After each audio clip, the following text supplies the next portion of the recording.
Hey guys, how's it going? ItZMuRdA here with the patch note overview for today, March 27th, 2014. There's a handful of things going on, so we'll try to get through it all, as well as some outstanding issues that they are working on fixing. For starters, the first of the monthly, now confirmed, yet again, Exp Weekends for members, that is subscribers, premium members, folks that pay a monthly fee to SOE for PlanetSide, and soon to be all of lumped into all of SOE's games. Get this exclusive Exp Weekend. I talked about it a bit in a video last week, I believe it was. But anyway, that is underway. That is live right now, March 27th. It runs throughout the weekend through March 30th, I believe, ending the night of the 30th. So there's a good 4 days of it. Be sure to hop in. Consider upgrading to premium membership. I think it's a great deal anyway, if you haven't already, and certainly if you are a member. Take advantage of this XP because that's pretty awesome.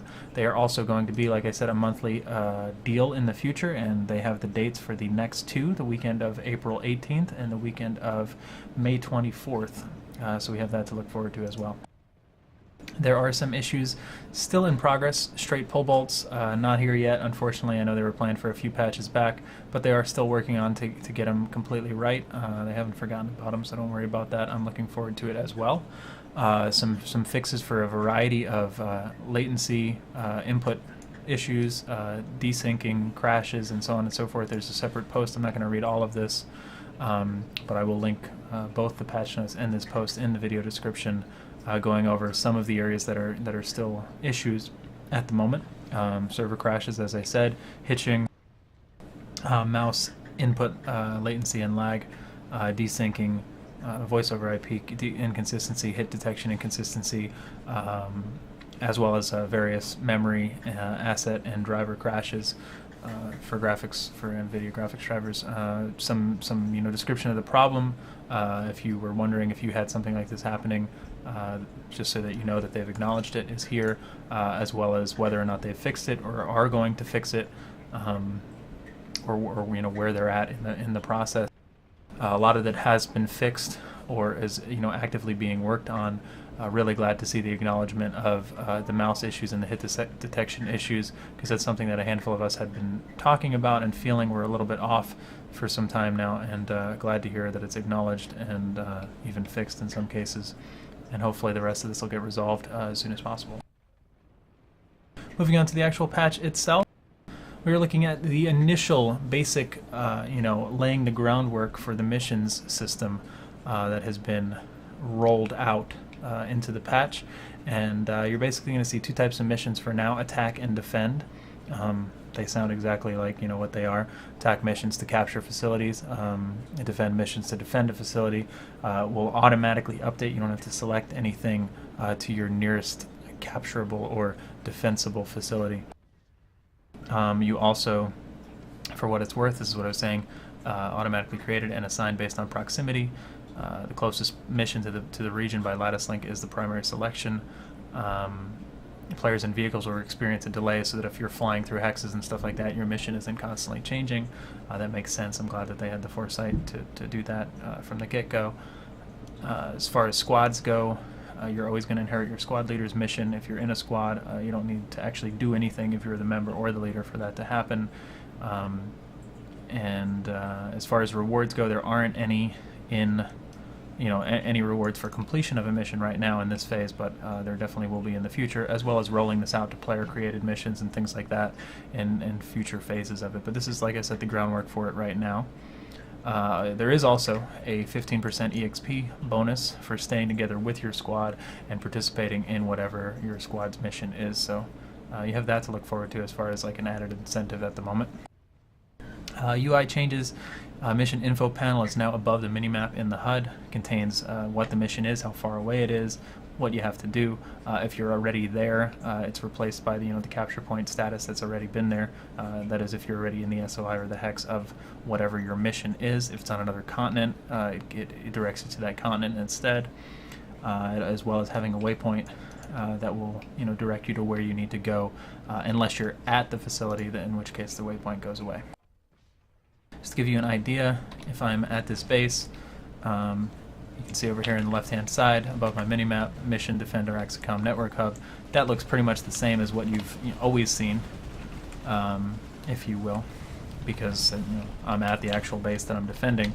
If I was to hop in a squad, let's join one on Indar, for instance, it'll say Mission Quartz Ridge Camp Indar, and it will point me to the fact that I'm on the wrong continent. I don't want to waste too much time with this, but say I was going to join somebody on Emmerich.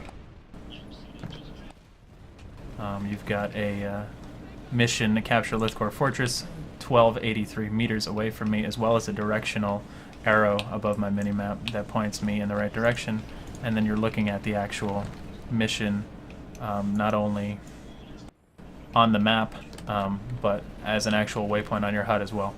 So you have that. It's pretty cool, and definitely will direct new players in the right direction if they just simply log in, as we've seen at their new mission, because I left and I'm here for what it's worth. As we've seen at conventions and things like that in the past, where people just hop in, they spawn in the warp gate and they just start running, and they're just like running around. They don't know what's going on. So it's a really great starting point, and I'm excited to see what the mission system has in store in the future. Moving along from that, I'm not going to kill myself for this to display it, but minor modifications to the death screen. Polished to the layout. Personal stats now appear if you suicide. I was wondering why they didn't before. Life stats now stay in the session stats panel instead of transitioning out too quickly to be perceived. Messaging has been added to let you know when you're being revived on the death screen. Good news there. Lowered, I don't know why that's smaller. Anyway, lowered the respawn time delay after replay from 15 to 5 seconds. I guess I don't need to really actually display that, but I actually really like that change. I make use of redeploying quite often to make sure I'm always in, a good fight or enjoying whatever I'm doing, as well as, the implications that it has for ops and things like that. So I'm actually ready to redeploy already after that redeploy. So I'm quite a fan of that. I think that's a pretty cool change. Small quality of life increase, but taking 10 seconds off that each time probably adds up. Increase the presence of membership status to highlight those benefits. So there is a bit of a controversy surrounding the membership changes in terms of shoving it in your face.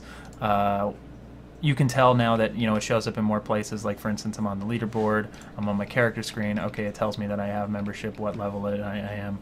I'm fine with that. I don't care about that. If you go to your actual profile, you see it in 2 different places. It probably appears in a few other places as well. It doesn't really bother me. It doesn't, I'm not a fan or not a fan. It doesn't matter to me either way. The thing that the controversy is mostly surrounding, as far as I understand, is these types of pop-ups for people who are not members. I took this screenshot from the popular Reddit post for the day, where you get like a typical, like a squad invite friend request pop-up that says upgrade to premium membership to increase your experience gain, blah, blah, blah. That will pop up apparently at random, while you're fighting, while you're doing whatever. I could see the frustration in that. I'm not really sure that this is the place for my thoughts on it. I totally understand their reason to promote membership further, and I'm okay with that. I want the game to do well. I want more people to realize that there is membership.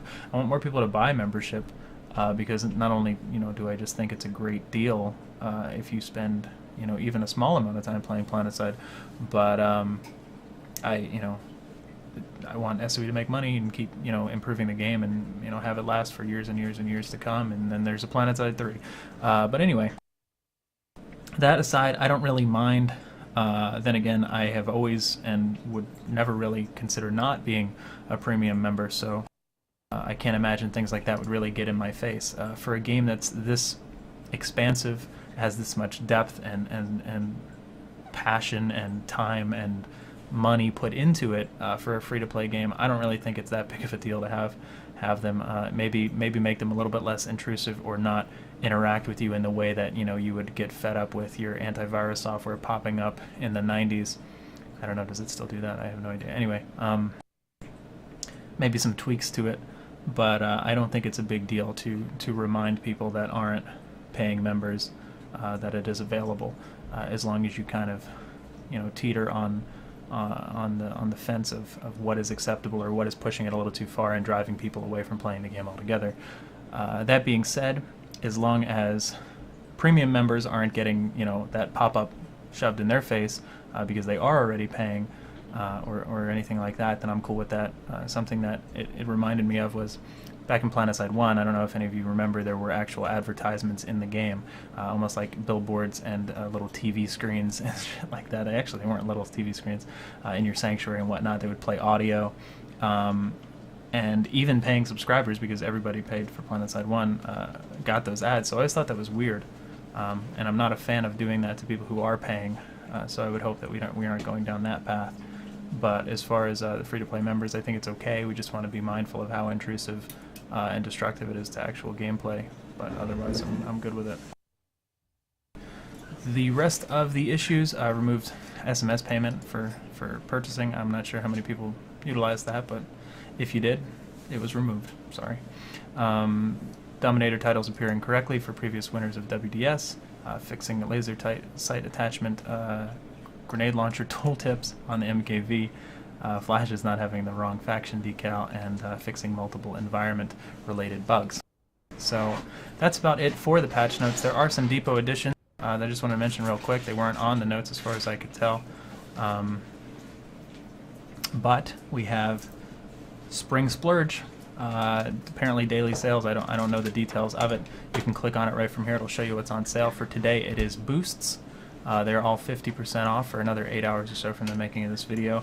One thing to keep in mind is that counts heroic boosts now, so you can get an amazing deal on 6-month heroic boosts for 2,500 station cash only.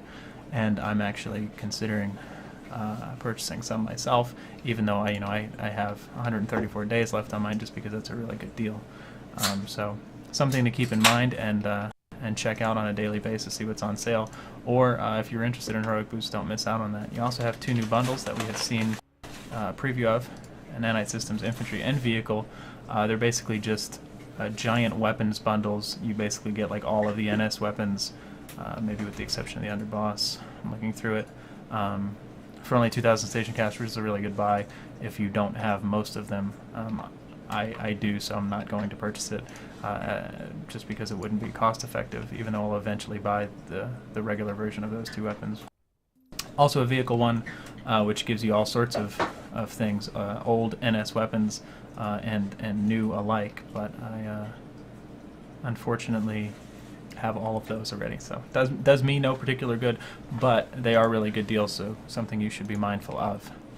Anyway, that's about it for this this edition of the patch notes overview. Let me know what you guys think, what you like, what you dislike. Bear with them on fixing any outstanding issues. I trust that they will have it all resolved soon and get in there and get your double EXP. So have a good one, guys. Thanks for tuning in. We'll see you on the stream over at ItZMuRdA.com. Take care.